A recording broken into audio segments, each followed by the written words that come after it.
Beleza, galera, vamos lá para a nossa parte 5 de Detonando a Lei Antifacção.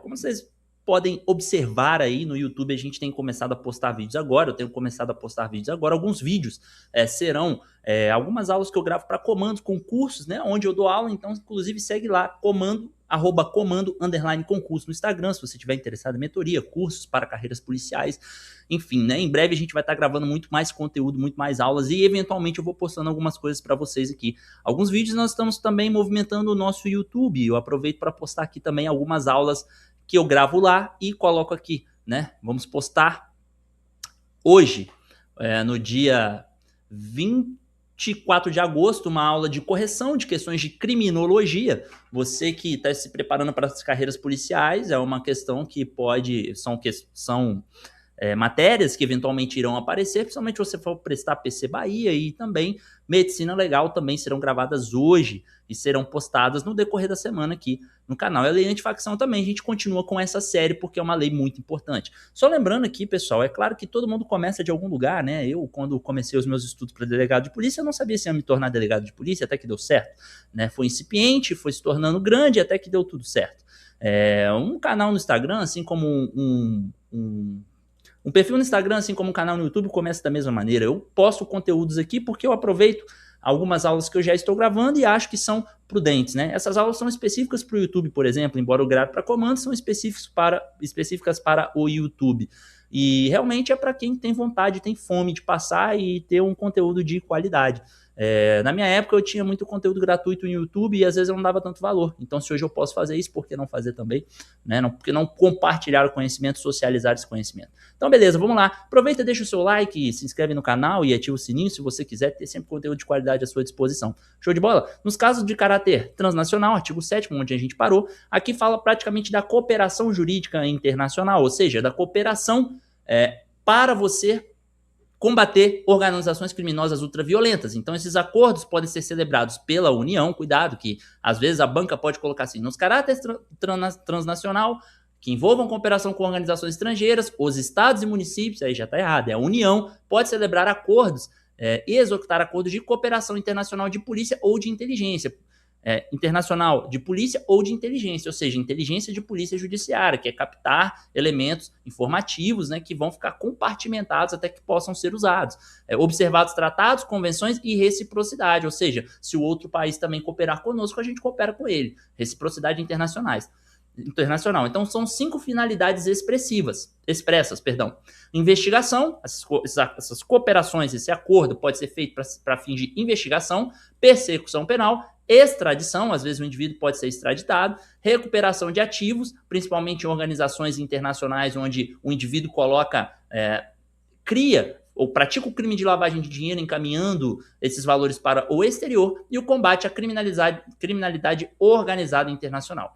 Aqui é um tema importante, tá? Isso pode cair em prova, tanto prova discursiva como prova objetiva. O microsistema de enfrentamento à criminalidade organizada. O que é esse microsistema integrado? Primeiro, microsistema trata-se de um conjunto de normas que tem por finalidade a proteção de um determinado bem jurídico ou de vários bens jurídicos, como, por exemplo, o microsistema de tutela coletiva, onde nós temos a lei de crimes ambientais, você tem a lei de ação civil pública, a lei de improbidade administrativa, a lei anticorrupção empresarial, a lei de parcelamento do solo urbano, tudo na intenção de enfrentar e tutelar os bens jurídicos, como o erário, o patrimônio público, o meio ambiente, enfim, diversos bens jurídicos coletivos, normalmente mais afeto ao Ministério Público. Esse conceito de microsistema, que é muito próprio do processo civil e do processo coletivo, veio transportado para o processo penal. E agora nós temos um microsistema integrado de combate à criminalidade organizada. Então nós temos a lei antifacção, que tem tipos penais e regras próprios, a organização criminosa, lei 12.850, que vai nos servir nesse contexto aqui, na organização criminosa ultraviolenta, para meios e obtenções de prova. Lembrando também que a lei antifacção faz uma remissão às disposições materiais da organização criminosa, e a lei de lavagem de capitais, que serve para rastreabilidade e confisco de ativos financeiros. Então, no primeiro eixo, nós temos uma investigação, colaboração premiada, ação controlada, infiltração de agentes, meios de obtenção de prova, para obter elementos probatórios para você provar para o magistrado, para o Ministério Público, que aquela organização criminosa, aquela facção criminosa, aquela organização ultraviolenta efetivamente existe.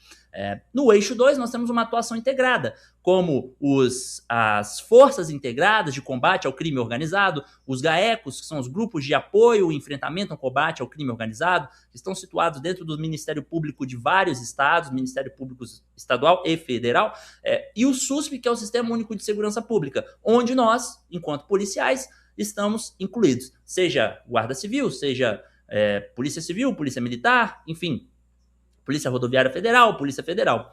E o eixo 3 seria despatrimonialização. Você pode encontrar isso aqui também como sufocação ou sufocamento das organizações criminosas, ou estrangulamento patrimonial, onde a organização criminosa você dá a maior porrada, né? Você tem perdimento, ações específicas, né? Perdimento de bens, ação civil de confisco, banco de dados para você catalogar essa galera das organizações criminosas e por aí vai. Então, o microsistema de enfrentamento à criminalidade organizada tem esses 3 eixos aí, ok? Lei antifacção, lei de ORCRIM, lavagem de capitais. Importante saber.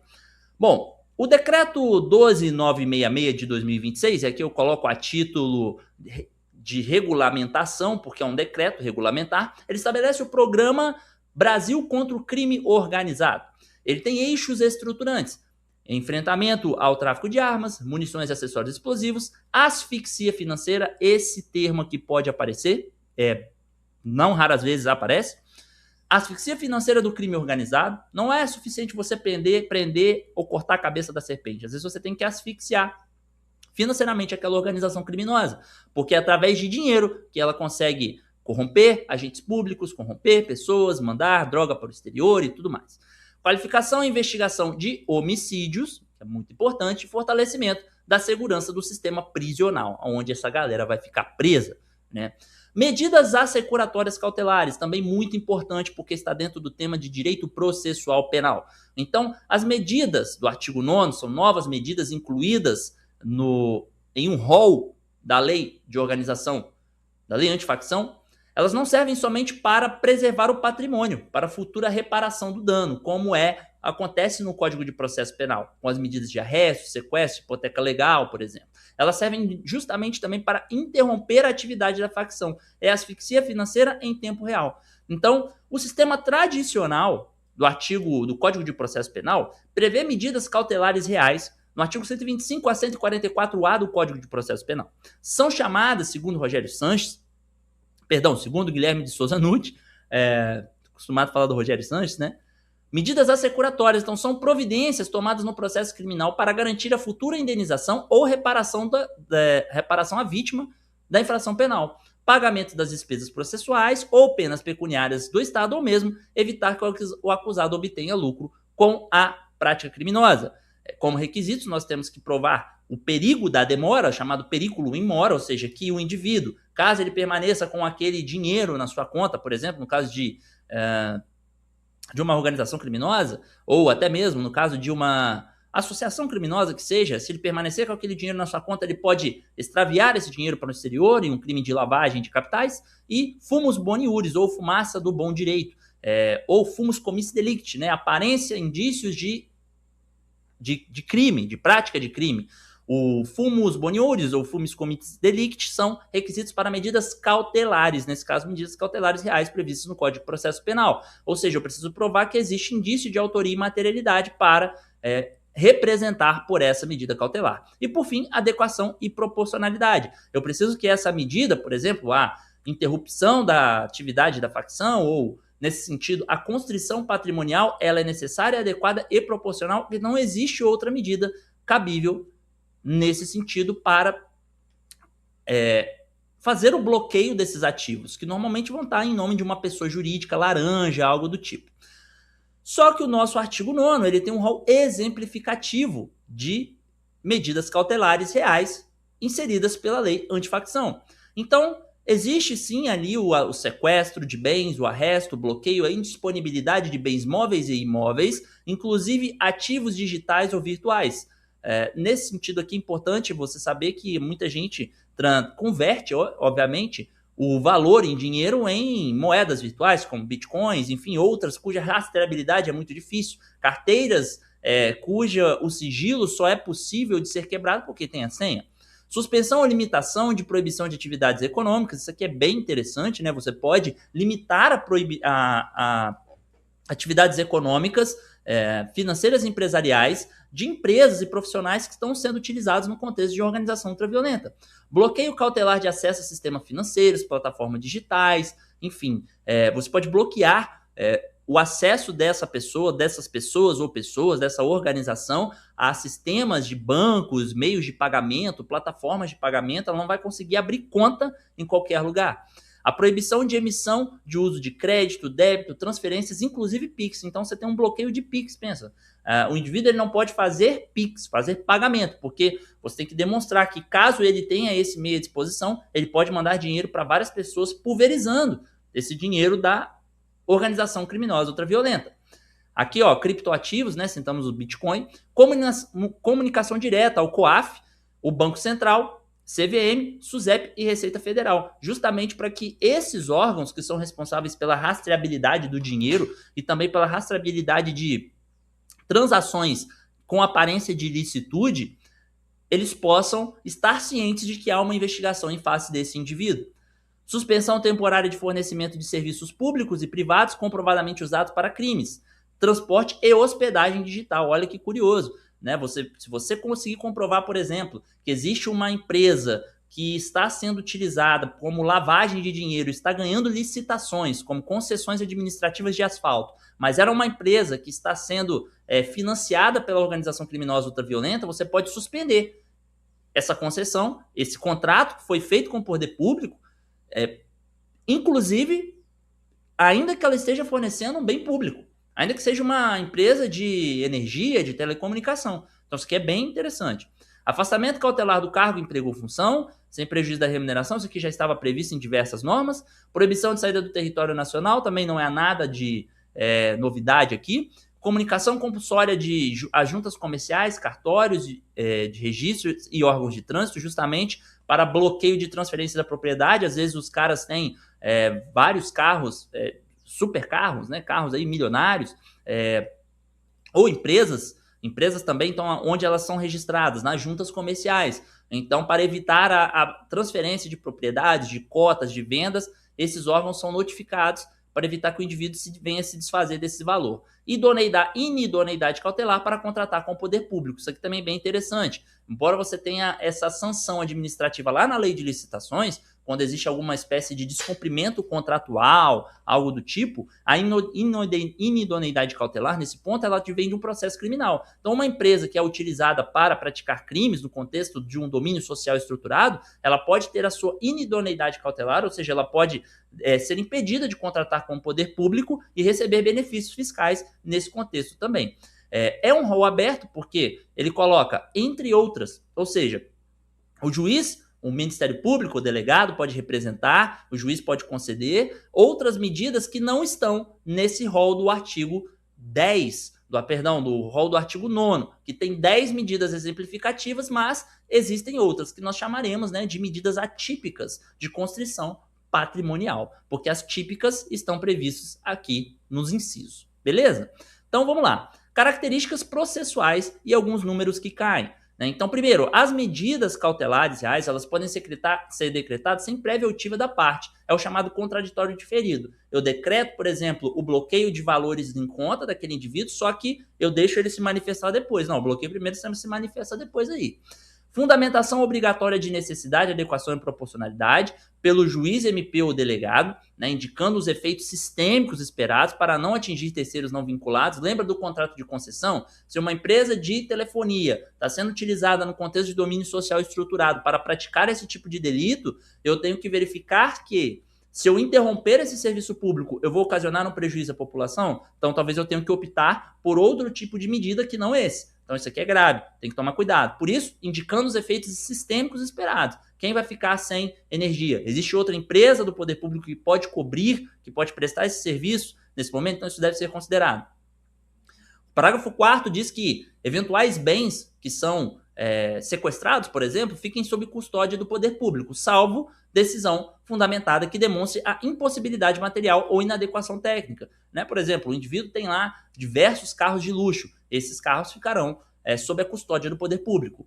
É vedada a nomeação de depositário do próprio investigado, parentes, sócios, empregados. Isso aqui é óbvio, né? É admitido, porém, excepcionalmente por decisão fundamentada. Então, fui lá, vi que o indivíduo fazia parte de um crime de domínio social estruturado ou de favorecimento ao domínio social estruturado, estava lavando dinheiro pra caramba, estava ganhando dinheiro, investindo em iate, investindo em loja, investindo em carro, investindo em casa, enfim. Fizemos uma operação e apreendemos todos esses bens de luxo. Alguém tem que ficar responsável. Esse responsável é chamado depositário. Esse depositário que fica responsável não pode ser parente, sócio ou empregado do próprio investigado, porque ele poderia contribuir para a prática delitiva. Só que se o juiz excepcionalmente entender que é possível, ele pode fazer essa nomeação. Então o parágrafo 5º tem uma grande pegadinha aqui. O investigado ou acusado ele pode apresentar, no entanto, provas. Ele pode falar assim, olha, excelência, na verdade, foram sequestrados meus bens, mas eu tenho aqui, ó, nota fiscal de tudo, eu tenho empresa, minha empresa está regular, todos esses bens são lícitos. Eu até sei da organização que vocês estão investigando, mas eu não tenho nada a ver com isso. Qual o prazo que ele tem para apresentar comprovação da origem ilícita desses bens? 10 dias ele tem, beleza? Ele pode... existe o parágrafo 7º, né, também, que diz que, comprovada a origem lícita, o juiz determina a liberação dos bens, exceto as armas de fogo, que vão seguir a legislação específica, que é a Lei 10.826. O parágrafo 8º, ele prevê o perdimento extraordinário, ou seja, se restar clara que aquele bem utilizado no contexto da organização ultraviolenta é de origem ilícita, o juiz pode decretar a perda independentemente de condenação penal, ou seja, não precisa aguardar o trânsito em julgado da sentença penal condenatória. Não é preciso aguardar. O juiz pode decretar de tampa, mas aí se restar clara a origem ilícita, ok? Não se aplica, parágrafo 9º, ao terceiro de boa-fé, isso aqui também tranquilo, né? Se o terceiro de boa-fé adquiriu um carro que ele não sabia que tinha procedência ilícita, esse perdimento ele não vai se aplicar, essas medidas securatórias vão se aplicar, mas ele deve demonstrar que ele não tinha condições de saber que aquele bem era proveniente de práticas criminosas. O delegado pode representar por aquelas medidas cautelares que nós vimos lá do artigo 9º e o MP pode requerer o uso provisório ou alienação antecipada do bem. Então, esses vocábulos representar e requerer podem ser em prova. O MP representa? Não, o MP requer. Quem representa é o delegado. Em termos práticos, a diferença nenhuma. Mas como o MP é parte jurídica processual, é parte no processo, ele vai requerer. E o delegado, ele não é parte, ele vai representar.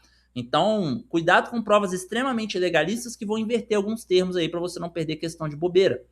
Instrumento do crime. Qualquer bem que seja utilizado na prática do crime, ainda que, cuidado com isso, ainda que não destinado inclusivamente à prática criminosa, pode ser considerado instrumento do crime. Então, olha só como a lei é gravosa. Pode ter um bem que é utilizado para praticar o crime, mas ele não é exclusivamente destinado à prática de, por exemplo, um domínio social estruturado. Ele vai ser considerado instrumento do crime e ele pode estar sujeito às medidas assecuratórias. Se houver absolvição no final, comprovou-se que o indivíduo não praticou o crime de ORCRIM ultraviolenta. Ele não integrava a ORCRIM ultraviolenta. Então, em caso de absolvição, eu tenho que devolver o valor. Por exemplo, bloqueei o dinheiro dele da conta. Tenho que devolver acrescido de juros no prazo de 3 dias úteis. Cuidado com esses dias úteis aqui, porque a banca vai colocar 3 dias corridos. Parágrafo 13. Sigilo obrigatório das decisões e ordens de bloqueio até o seu cumprimento. Ou seja, se eu representar por uma medida cautelar de sequestro de bens, no contexto de uma organização criminosa ultraviolenta, domínio social estruturado, eu tenho que manter o sigilo até o efetivo cumprimento. Isso aqui também parte do sigilo do inquérito policial e tudo mais, para que não venha a ser descoberta a medida cautelar antes da hora. Descumprimento por instituições financeiras, empresas de tecnologia ou agentes públicos. Se houver descumprimento desse sigilo obrigatório, vai se ensejar a responsabilidade. civil, administrativa ou penal. E o parágrafo 15 exige supervisão conjunta do Conselho Nacional de Justiça e do Conselho Nacional do Ministério Público, que podem requisitar informações, auditorias e adotar mecanismos de controle em relação a essas medidas cautelares assecuratórias, ok? Pegadinhas aqui importantes. O parágrafo 8º permite o procedimento extraordinário independente de condenação penal. É uma espécie de ruptura com o artigo 91 do Código Penal, que também prevê uma espécie de perdimento de bens. Só que o artigo 91 prevê o perdimento como efeito da condenação. Ou seja, o indivíduo é condenado, comprovou-se que aquele bem utilizado na prática do crime era produto ou proveito do crime, então ele terá como efeito da condenação o perdimento do bem. Só que, no caso da ORCRIM ultraviolenta,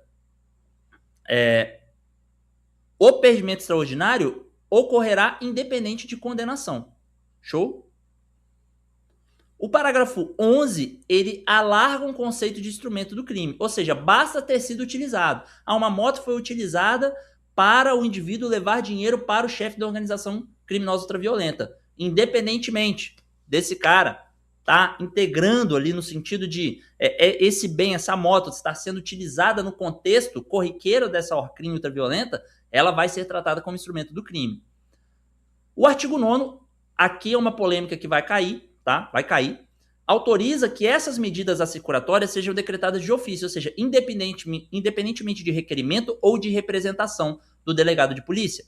Isso, então, meio que vai de encontro, né? Não ao encontro, mas de encontro, contradiz um pouco o pacote anticrime, segundo o qual o juiz ele não deveria agir de ofício. Mas, pela lei seca, sim, o juiz pode decretar essas medidas assecuratórias de ofício, mas há uma crítica aí por causa do sistema acusatório, já que o juiz deveria, em regra e tradicionalmente, atuar apenas e tão somente mediante provocação judicial, ok?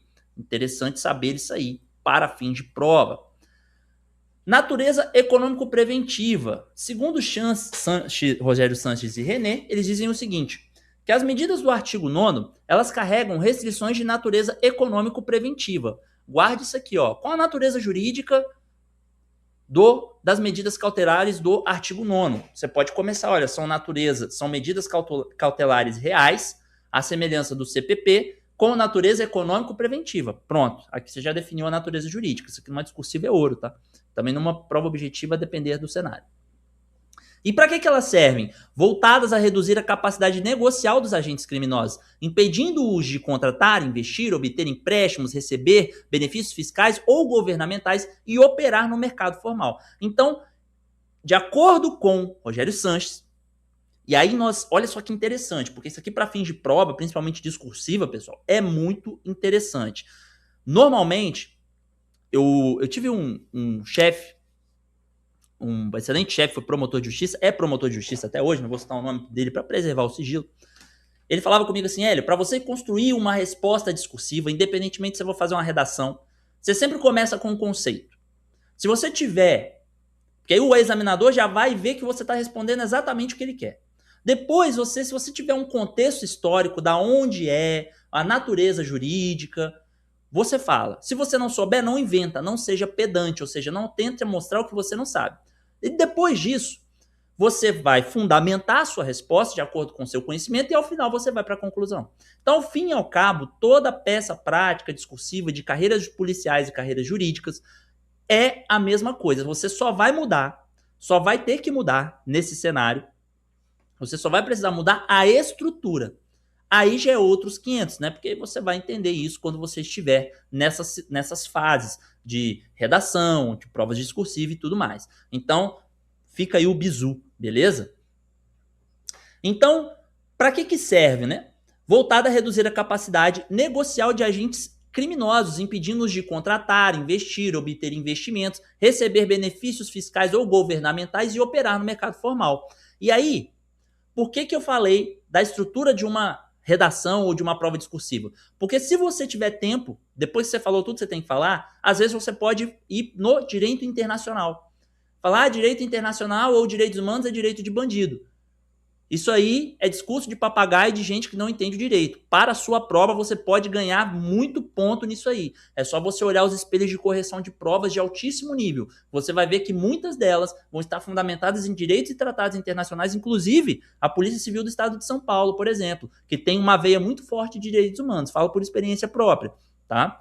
Então, o que o Sanches diz? Ele fala assim, ó, essas medidas cautelares, elas encontram abrigo, encontram fundamento no dever de devida diligência, princípio estruturante do direito internacional dos direitos humanos, ou simplesmente direitos humanos, reafirmando pela Convenção de Palermo, que é a Convenção contra o Crime Organizado Internacional, que impõe ao Estado não apenas a repressão, mas a prevenção eficaz da reprodução das estruturas delitivas dessas organizações. Então, se você cita isso numa prova, você ganha, você pode bater no espelho, ganhando os pontos valiosos que vão te jogar para uma próxima fase, que vão te levar à aprovação. É importante saber disso, beleza? Então vamos lá. A Resolução 562 de 2024 do Conselho Nacional de Justiça prevê que as normas do juiz das garantias não se aplicam aos processos das varas criminais colegiadas, previsto no artigo 1º-A. Nós falamos do juízo sem rostos, né? Então logo a competência para isso tudo permanece com as varas criminais colegiadas, tá? Não vale a pena a gente falar muito dessa lei aqui, porque ela não é tão cobrada em concurso, né? Então a gente estaria perdendo um pouco de tempo. Mas fica aí sugestão de leitura, dependendo se tiver no seu edital. Artigo 10. Intervenção judicial na pessoa jurídica. Isso é muito, muito interessante. É um ouro para uma prova de delegado e MP. Até poucos que vão assistir essa aula, dos poucos que vão assistir essa aula, eu vou profetizar que muitos vão assistir essa aula, né? Profetizar coisa boa, né? A palavra tem poder. Mas poucos vão ler até o fim, isso é um fato. Veja bem, olha só. O que é intervenção judicial na pessoa jurídica? É a possibilidade de que, na presença de indícios concretos de que essa pessoa jurídica esteja sendo utilizada no contexto de uma orcrim ultraviolenta, eu possa fazer a interrupção da atividade criminosa, preservando empregos e contratos, desde que exista boa-fé, e assegurar a natureza lista de bens ou valores. Você, futuro delegado, delegada, promotor, policial, porque você policial fala assim, mas isso é para delegado, mas você, se estiver investigando, você que é investigador, por exemplo, você pode fazer um relatório de investigação sugerindo ao seu delegado que faça uma representação. Sugiro a Vossa Excelência, se assim entender, eventual representação por intervenção judicial na pessoa jurídica. Mas também, por enquanto, aqui a gente está pensando em acertar a questão de prova, então vamos para a lei seca. Então, quando é o cabimento dessa intervenção judicial? Quando houver indícios concretos de que uma pessoa jurídica, uma empresa, esteja sendo beneficiada por facção criminosa, grupo paramilitar ou milícia. Pausa para a gente pegar um exemplo prático. Eu sou cristão, frequento a igreja. Beleza, mas eu não passo pano para qualquer tipo de falso profeta que esteja no púlpito fazendo aquilo de palanque para fazer lavagem de dinheiro de facção criminosa. Tem que tomar pregada mesmo, até porque você está desviando um monte de gente ali que às vezes não tem nada a ver com isso. Então, o que acontecia? Isso aí é histórico. Algumas facções criminosas, principalmente no estado de São Paulo, elas começaram a investir em igrejas, porque a igreja não precisa declarar imposto. Então ficava mais fácil lavagem de dinheiro. Mas igreja é uma pessoa jurídica, tem CNPJ, embora não precise declarar alguns impostos. Então imagina que, no contexto de uma organização ultraviolenta, o delegado de polícia ele identifica, ou você como investigador ou como escrivão, você identifica que, está tendo aqui indícios de desvio de dinheiro, de lavagem de dinheiro para essa igreja. Essa suposta igreja, que nada mais é do que uma empresa laranja de fachada utilizada para lavar dinheiro. Então o que você pode fazer? O juiz, mediante requerimento do MP ou representação do delegado, pode determinar o afastamento imediato dos sócios e intervenção judicial da administração. Você fala, mas espera aí, igreja não tem sócio, a igreja tem diácono, tem pastor, tem obreiro, beleza, mas sendo uma pessoa jurídica, você pode pensar nesse exemplo hipotético, porque é muito comum. E existem pessoas que são responsáveis por essa pessoa jurídica. E essas pessoas podem ser afastadas.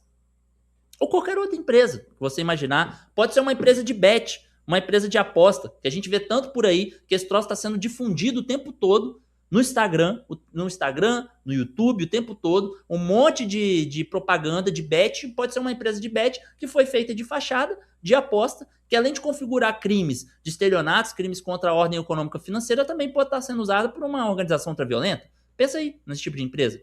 Né? Então, pode determinar a intervenção nessa empresa, que está sendo beneficiada por facção, grupo paramilitar ou milícia. Qual a natureza jurídica dessa intervenção? Natureza cautelar. Finalidade: interromper a atividade criminosa, preservar os empregos e contratos de boa-fé, porque nem todo mundo que está lá tem a obrigação de saber que essa empresa está sendo utilizada para esse tipo de coisa, é claro, né? E assegurar a destinação lícita dos bens e valores. O efeito imediato é o quê? É o bloqueio imediato de qualquer operação financeira, societária ou de gestão de fundos e ativos, até a efetiva nomeação do interventor. O juiz vai nomear alguém para poder intervir e gerenciar, botar ordem na casa. E quem que é o interventor? É uma pessoa com idoneidade comprovada, qualificação técnica, experiência em gestão ou compliance, transparência, responsabilidade. Não é qualquer pessoa. Qual que é o prazo que esse interventor vai ficar lá, desembolando a guerra? Prazo de 6 meses, mas é prorrogável por períodos iguais e sucessivos. Aí a banca vai falar assim, prazo de 6 meses, prorrogável por uma única vez. Prorrogável por igual período. Aí você vai errar porque você não leu a lei seca. Porque esse artigo está até o final e vai cair na sua prova. Porque você não ficou até o final e ele vai cair na sua prova. Prestação de contas. Esse interventor, ele vai prestar contas de forma trimestral. Aí a banca vai colocar assim, o interventor deve prestar contas de forma bimestral. Deve prestar contas a cada 6 meses. Não, a cada trimestre. Ao juízo e ao Ministério Público. Se ele não fizer, se ele agir com desídia, ele vai responder civil, penal e administrativamente por atos ilícitos, por atos de má-fé, negligência ou até conluio com crime ou outra violenta, sujeitando-se à perda da remuneração que lhe seria arbitrada como interventor. Restrições, parágrafo 6º, 5º, 6º e 9º. Contratos com entes públicos podem ser cautelarmente suspensos também. Essa empresa pode ter contrato suspenso, a empresa está prestando serviço para a prefeitura, pode suspender. Essa suspensão ela pode ser estendida a pessoas jurídicas controladas por terceiros, a empresa fica impedida de contratar, de fazer licitação e de receber qualquer tipo de benefício ou subvenção do poder público enquanto durar a intervenção. Show? Eu vou dar um corte aqui e a gente continua na próxima parte. Show? Tamo junto e a gente se vê na parte 6.